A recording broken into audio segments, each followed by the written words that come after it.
we've reached a point where there can be no more special interests or special cases. Nuclear arms threaten every person on the Earth. Fundamental changes in society are sometimes labeled impractical or contrary to human nature, as if nuclear war were practical, or as if there were only one human nature. But fundamental changes can clearly be made. We're surrounded by them. In the last 2 centuries, abject slavery, which was with us for thousands of years, has almost entirely been eliminated in a stirring worldwide revolution. Women, systematically mistreated for millennia, are gradually gaining the political and economic power traditionally denied to them. And some wars of aggression have recently been stopped or curtailed because of a revulsion felt by the people in the aggressor nations.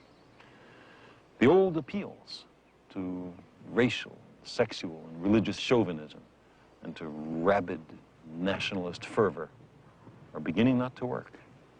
A new consciousness is developing which sees the Earth as a single organism and recognizes that an organism at war with itself is doomed. We are one planet.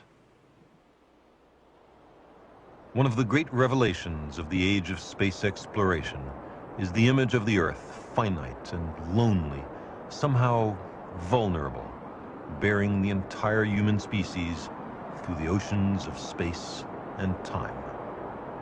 But this is an ancient perception. In the 3rd century BC, our planet was mapped and accurately measured by a Greek scientist named Eratosthenes, who worked in Egypt. This was the world as he knew it. Eratosthenes was the director of the Great Library of Alexandria, the center of science and learning in the ancient world. Aristotle had argued that humanity was divided into Greeks and everybody else, who he called barbarians, and that the Greeks should keep themselves racially pure. He taught it was fitting for the Greeks to enslave other peoples. But Eratosthenes criticized Aristotle for his blind chauvinism. He believed there was good and bad in every nation. The Greek conquerors had invented a new god for the Egyptians, but he looked remarkably Greek. Alexander was portrayed as Pharaoh, in a gesture to the Egyptians, but in practice, the Greeks were confident of their superiority. The casual protests of the librarian hardly constituted a serious challenge to prevailing prejudices. Their world was as imperfect as our own, but the Ptolemies, the Greek kings of Egypt who followed Alexander, had at least this virtue. They supported the advancement of knowledge. Popular ideas about the nature of the cosmos were challenged, and some of them discarded. New ideas were proposed and found to be in better accord with the facts. There were imaginative proposals, vigorous debates, brilliant syntheses, and the resulting treasure of human knowledge was recorded and preserved for centuries on these shelves. Science came of age in this library. The Ptolemies didn't merely collect old knowledge.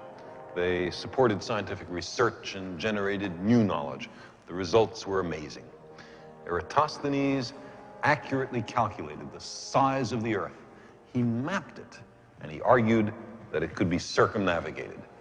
Hipparchus anticipated that stars come into being, slowly move during the course of centuries, and eventually perish. It was he who first cataloged the positions and magnitudes of the stars in order to determine whether there were such changes. Euclid produced a textbook on geometry which human beings learned from for 23 centuries. It's still a great read, full of the most elegant proofs. Galen wrote basic works on healing and anatomy, which dominated medicine until the Renaissance.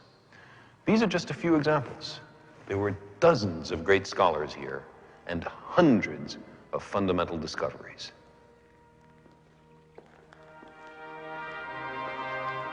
Some of those discoveries have a distinctly modern ring. Apollonius of Perga studied the parabola and the ellipse. Curves that we know today describe the paths of falling objects in a gravitational field and space vehicles traveling between the planets. Hieron of Alexandria invented steam engines and gear trains. He was the author of the first book on robots. Imagine how different our world would be if those discoveries had been explained and used for the benefit of everyone, if the humane perspective of Eratosthenes had been widely adopted and applied. But this was not to be. Alexandria was the greatest city the Western world had ever seen. People from all nations came here to live, to trade, to learn. On a given day, these harbors were thronged with merchants, scholars, tourists. It's probably here that the word cosmopolitan realized its true meaning of a citizen, not just of a nation, but of the cosmos. To be a citizen of the cosmos. Here were clearly the seeds of our modern world. But why didn't they take root and flourish? Why instead did the West slumber through 1,000 years of darkness until Columbus and Copernicus and their contemporaries rediscovered the work done here? I cannot give you a simple answer, but I do know this. There is no record in the entire history of the library that any of the illustrious scholars and scientists who worked here ever seriously challenged a single political or economic or religious assumption of the society in which they lived. The permanence of the stars was questioned. The justice of slavery was not.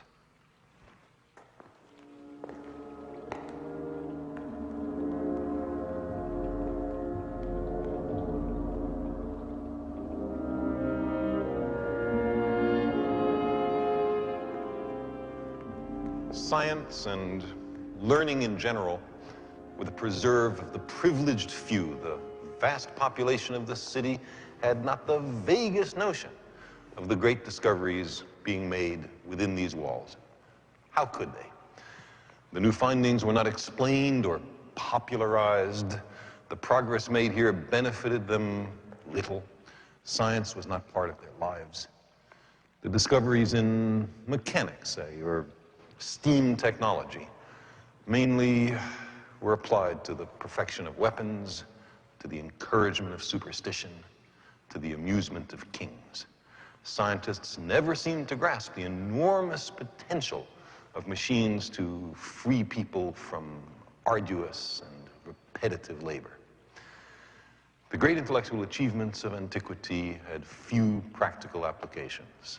Science never captured the imagination of the multitude.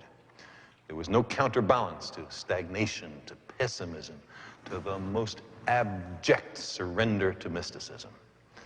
So when, at long last, the mob came to burn the place down, there was nobody to stop them.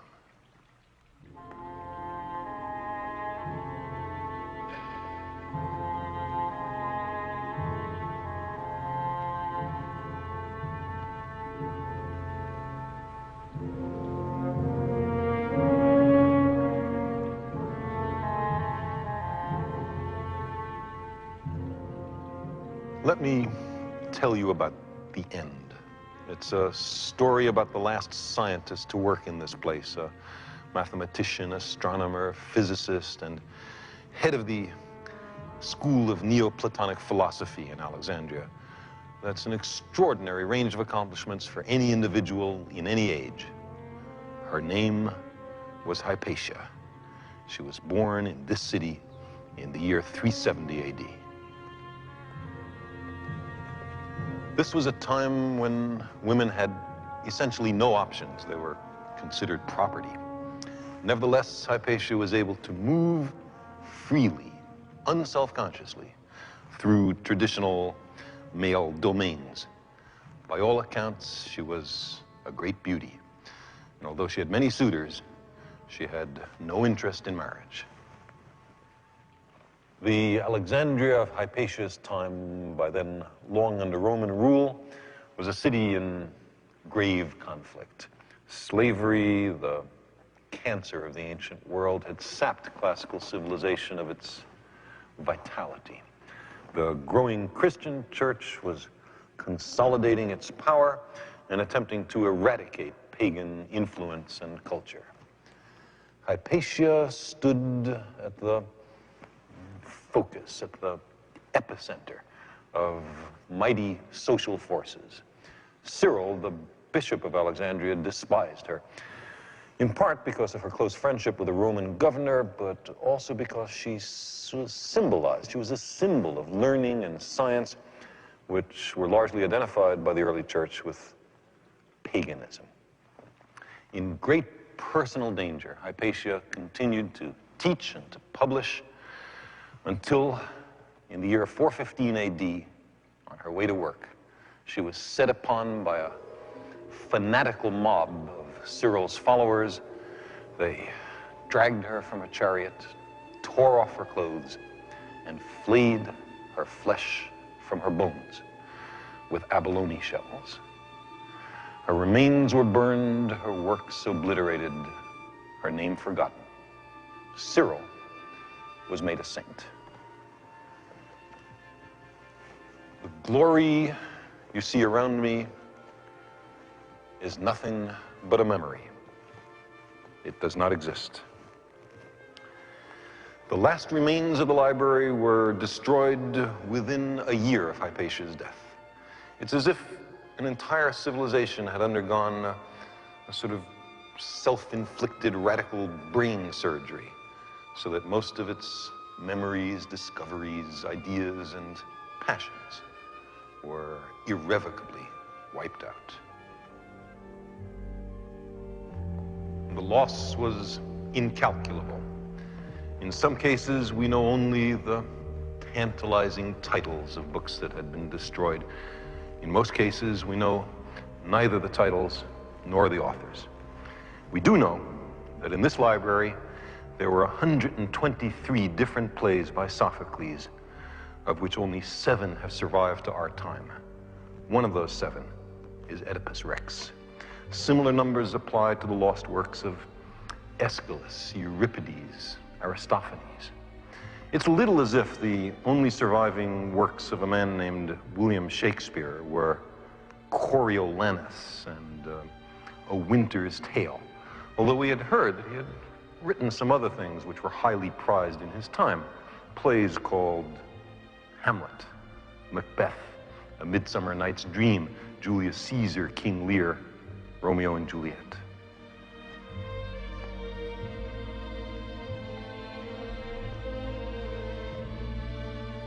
History is full of people who, out of fear or ignorance or the lust for power, have destroyed treasures of immeasurable value, which truly belong to all of us.